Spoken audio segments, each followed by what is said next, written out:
Programang ito ay rated SPG. Striktong patnubay at gabay ng magulang ang kailangan. Maaaring may masiselang tema, lengguwahe, karahasan, sexual, horror o droga na hindi angkop sa mga bata.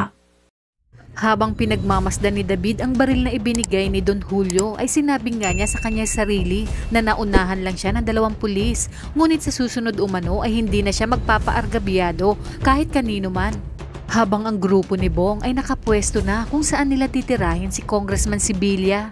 Sinabi ng isa sa mga kasamahan ni Bong na umatras na sila dahil mukhang tagilid umano, ngunit tinuloy pa din ni Bong, kaya naman dito ay nabulilyaso ang kanilang misyon at nakatakas si Congressman Sibilya. At napuruhan nga si Bong dahil sa dami ng mga tauhan ni Congressman Sibilya, kaya naman wala na silang nagawa kundi umatras at bumalik ng bilibid. Sinabi nga ni Bubbles kay Tanggol na mas doble ang parusang aabutin niya pag nakipag-away ito. Ayon nga kay Tanggol na hindi sila ang nagsimula ng gulo at hindi niya umano kayang tiisin na makita na may nananakit sa mga kaibigan niya. Samantala, pinasok na sa Bartolina si Tanggol kasama si Ben. Sinabi nga ni Tanggol na hindi naman sila ang nagsimula ng gulo, ngunit hindi sila pinaniwalaan ng mga pulis.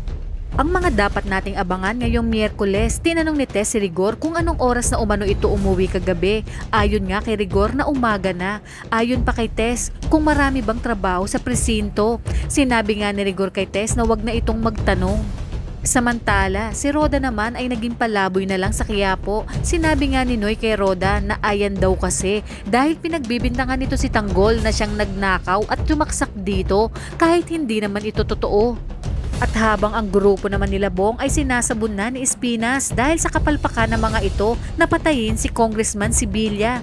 At dito nga ay mapipilitan si Espinas na ipalit si Tanggol kay Bong upang ito ang tumapos sa pumalpak na misyon ni Bong.